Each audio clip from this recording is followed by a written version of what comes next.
mother from Georgia intentionally killed her 2 toddlers, put them in the oven, and opened it for 45 minutes. When their father, Jamil Penn, returned home, he smelled the smell of grilled meat and thought it was his wife cooking. When he walked into the kitchen, he realized that something terrible had happened. His 2 children are in the oven. By the time he rescued them, it was already too late. Jamil trembled and dialed 911 to report the incident. The police arrived at the scene and immediately arrested their mother, 24-year-old Lamora Williams. Even more heartbreaking is that investigators are no longer able to identify 2 childs. Lamora told the police that she doesn't know who killed her child. Then she blamed her cousin for the crime. And finally, she said it was her sister who killed the children. She is uncertain and provided false information. Lamora is charged with 2 counts of murder. But in court, Lamora's sister claimed that Lamora had suffered from serious mental health problems since childhood. She even tried to end her own life. After psychological evaluation, it was confirmed that Lamora Williams has cognitive impairment. The final judge sentenced her to 5 years in prison. Do you think this is a fair judgment?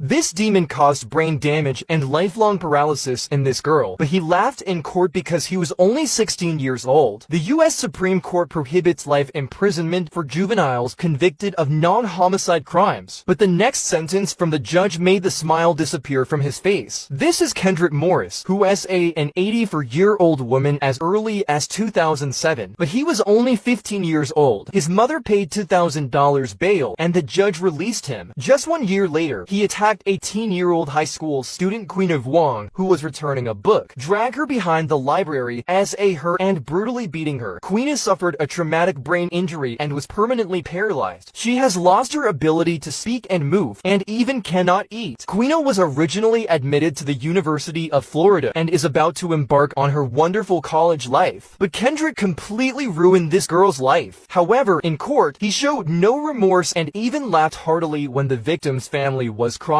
Because his lawyer assured him that he was 16 years old and the victim was theoretically still alive, he could definitely avoid the death penalty and life imprisonment. But when Judge Chetharb saw Kendrick's smug smile, he angrily overturned the original 65-year sentence and sentenced Kendrick to life imprisonment without parole. If ever there was a case that cried out for a life sentence, this is the case. At this moment, Kendrick's smile disappeared, and he finally paid the price for his cruelty and ignorance. However, Judge Tharp was later impeached for violating the Supreme Court's injunction, but he said he will never regret his decision. Do you support Judge Tharp's ruling? Share your thoughts in the comment section. A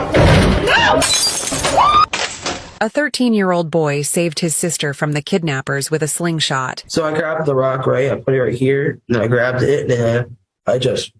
But now, he has been sued by the kidnapper, who demands compensation of $8,000 from the boy's mother. At the time, 13-year-old Owen Burns saw a stranger near his home in Michigan steal his 8-year-old sister and drag her into the woods. Her mouth was closed, and he was hugging her. He reacted quickly, grabbed the slingshot, loaded the marbles, and fired 2 shots, both of which hit the target. The kidnapper is 17-year-old Terrence Coleman. He was first hit in the chest, and the severe pain made him mistakenly think he had been SHOT, so he released the girl and ran away. The boy SHOT again, this time hitting Terrence's eye and successfully saving his sister. Afterwards, Terrence's family filed a lawsuit against Owen's mother because the doctor informed Terrence that his right eye will be permanently blind. Terrence's family insists that he was just playing with the girl, not kidnapping. They claim that Owen caused Terrence to go blind for no reason and demand compensation of $8,000. This case is still under investigation. Terrence has always denied kidnapping the girl, but a key question remains unanswered. If he wasn't kidnapping, why did he take someone else's child into the woods, and why did he run away? Not guilty of...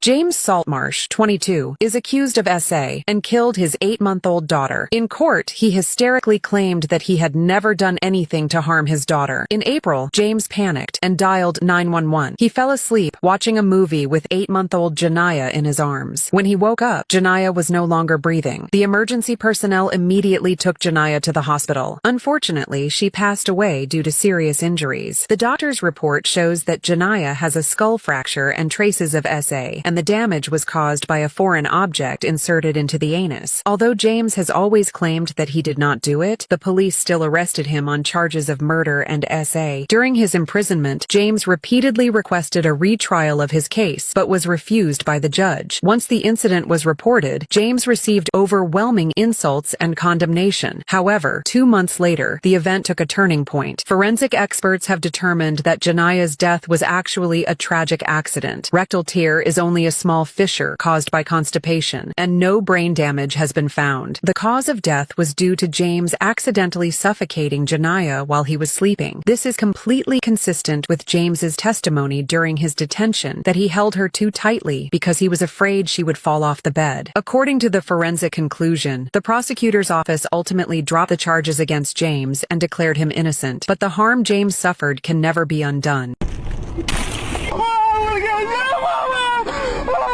These 5 teenagers were accused of throwing stones and sentenced to life imprisonment. This is a stone weighing 6 pounds, 5 inches wide, and 8 inches long. It is said that it fell from the overpass and hit the windshield of the car. Kenneth White, a 32-year-old father of 4 children, was hit in the face and chest. He was immediately sent to the hospital, but unfortunately, due to the severity of his injuries, the father was still pronounced deceased. The 4 teenagers who appeared in court today were all between 15 and 17 years old at the time of the incident. Their defense lawyer tried to persuade the judge that they should be sentenced to juvenile delinquency, but the judge dramatically disagreed. The proposal for juvenile sentencing is rejected. The applause came from the families of the victims. The heartbroken family members watched the litigation procedure. So was the grieving father of the victim, Kenneth White. I buried my mother, my father, and my oldest brother in the last 4 years, and this is the hardest thing I've ever did in my life. Now this old father is going to bury his son again. This is so heartbreaking. Now these 4 teenagers are facing life imprisonment. But the victim's father said that this was not enough. Even if they spend 30 years in prison, they get to wake up every single morning. They still get phone calls from their parents. They still get visitors. My son don't get none of that no more. That was taken away from him for something stupid.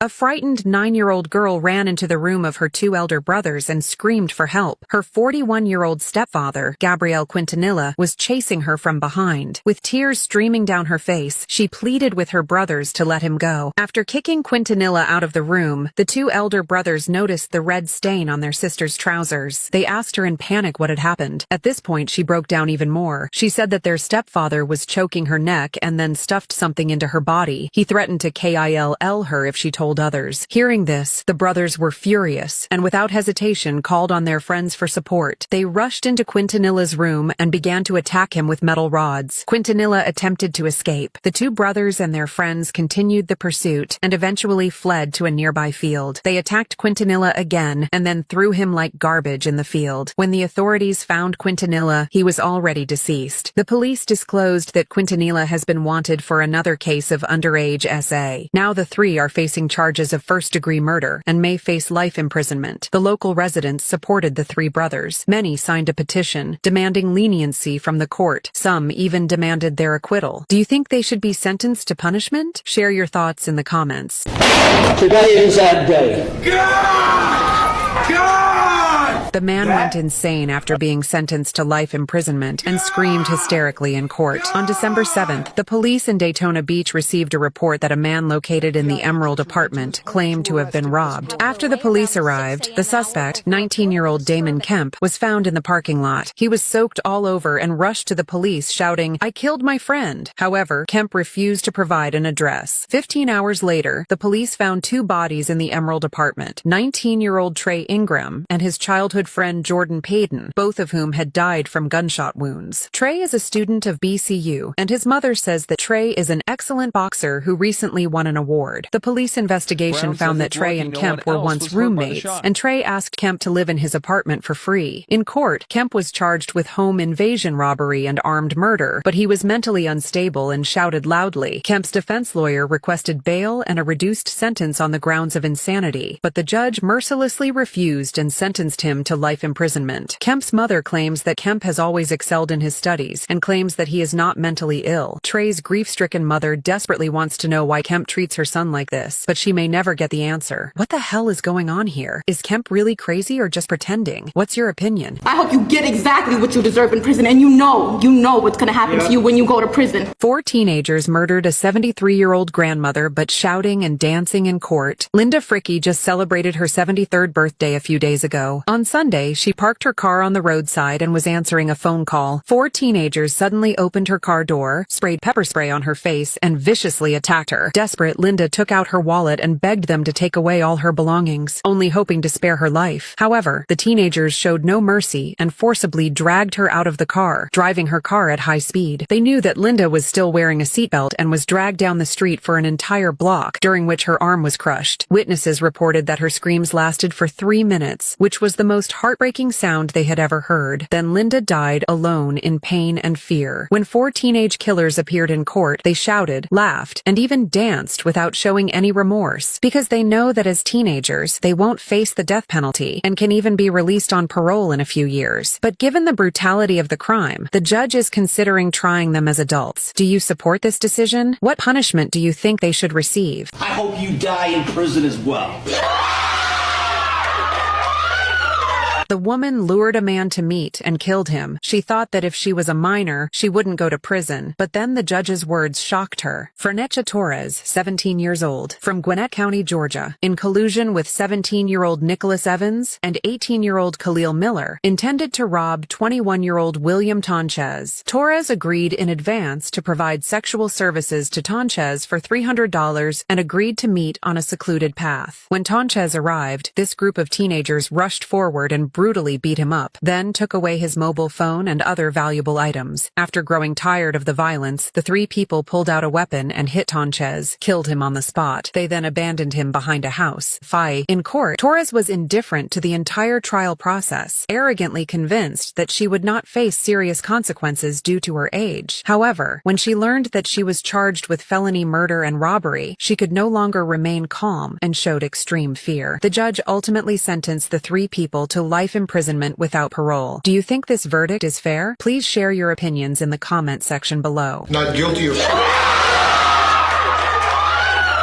The 72-year-old veteran was released after serving 47 years in prison on Trumpless charges. In March 1976, 23-year-old Leonard Mack was arrested in Greenburgh, New York, with a young child and a newborn at home. Mack was subsequently convicted because his physical features matched those of a gunman who raped 2 women. Despite providing a strong alibi, Mack was still taken to court. Ultimately, Leonard Mack was sentenced to life imprisonment for allegedly raping and killed a teenage girl in Greenburgh, New York. After being convicted, Mack attempted to appeal several times, but was rejected each time. In September 2023, Mack's lawyer discovered new DNA evidence proving that he had committed no crime and that the murderer was someone else. However, as the state statute of limitations has expired, the real murderer can no longer be prosecuted. 48 long years, I walked around society being labeled a rapist when I know I didn't do it. Ultimately, the Westchester County Prosecutor's Office dropped Mack's conviction. It's been a hard fight,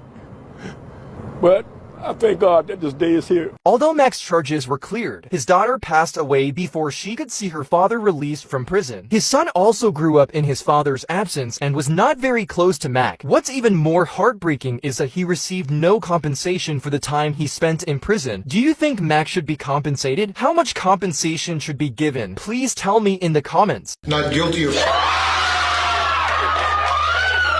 The 2 men regained their freedom after being imprisoned for 42 years on Trumpless charges. The 2 men are Clifford Williams Jr., 76, and his nephew Nathan Myers, 61. They were accused of SHOT Jeanette Williams and her girlfriend Nina Marshall in 1976. Jeanette deceased on the spot, and Nina was seriously injured and sent to the hospital. In court, Nina identified Myers and Williams as the shooters. Myers and Williams didn't understand why Nina did this. They hadn't even met her, although they always insisted that they were innocent, they were still sentenced to life imprisonment. Williams was 34 years old at that time, and Myers was 18. In prison, the two men repeatedly requested a review of their case, but were rejected each time. As time went by, their hopes were dashed. During this period, even the mothers of Williams and Myers all passed away. My mother, she died while I was on death row. It was not until 42 years later, with the help of the Innocent Project, that the team re-evaluated the case. After going through a tough legal battle, new evidence emerged, proving their innocence, and they were declared innocent. Mr. Williams and Mr. Myers, the indictments have been dismissed against you.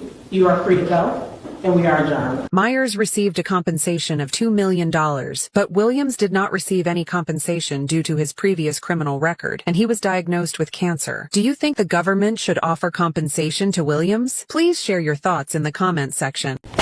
Today is that day. The man fainted when he was on trial and learned that he would be sentenced to death. He plotted to kill his entire family of 4. Gurpreet Singh, 41 years old, called 911 on April 28th to report that as soon as he got home, he found the apartment door open and his family members, his 39-year-old wife Shalinderjeet Kaur, his 59-year-old father-in-law, his 62-year-old mother-in-law, and his 58-year-old wife's aunt, were shot deceased at home, all lying on the ground bleeding. My wife, my dad, my mom, and my aunt. They're all down? Yes, please. What? After the police arrived, the scene was shocking. Singh told the police that he saw the murderer, a man wearing a gray hat. The police conducted a swab test on Singh's hand to look for remnants of the gunshot, and the result was positive. And a murder weapon, a 9mm pistol, was found in the pond behind Singh's apartment. Investigators found that Singh was having an extramarital affair. He gave her $20,000 as a down payment for a house, and even bought her a luxury SUV. Moreover, the other party was already pregnant. Besides, Singh's father-in-law has repeatedly asked Singh for living expenses, but Singh's financial situation has not been good recently. Subsequently, the police arrested Singh. In court, Singh admitted that he had planned the murder. He had deliberately taken leave and arranged for the 3 children to leave the apartment. The judge ruthlessly sentenced Singh to death. After hearing this, Singh fell to the ground. However, nothing can erase his terrifying behavior. The arrogance of the teenager in court increased his prison term from 25 years to 285 years. 18-year-old Danta Wright, along with his 2 friends, Jermarius Ellison, 19, and Delreno Gracie, 18, in October, robbed Jordan Klee, a high school student in Ann Arbor. 3 teenagers initially attempted to rob Jordan of valuable items, but it was strongly resisted by Klee. Wright pulled the trigger in the chaos. It caused Jordan Klee to fall to the ground and never wake up. Wright grinned throughout the trial and was dismissive of the entire verdict. When Jordan's family were speaking, his mother burst into tears, but Wright deliberately laughed at her. I just want to tell y'all, I'll be home soon. R.I.P. Keon. I love my family. The judge was greatly shocked. Subsequently, he overturned the original 25-year prison sentence for Wright and ordered him to die in prison and never be reunited with his family. Sentenced by the parties, but watching you sit there, smile and laugh and shake your head like this was no big deal. We'll go to trial, and if you're convicted of felony murder, you'll go to prison for the rest of your life. That means you'll die there. That's what I'm tempted to do. Wright apologized to the judge through his lawyer, saying that he had merely concealed his fear by smiling and had no intention of showing disrespect to the court, but it was too late. Ultimately, Wright was sentenced to 285 years in prison for arrogance and will spend the rest of his life in prison. Do you agree with the judge's verdict? Share your thoughts in the comment section.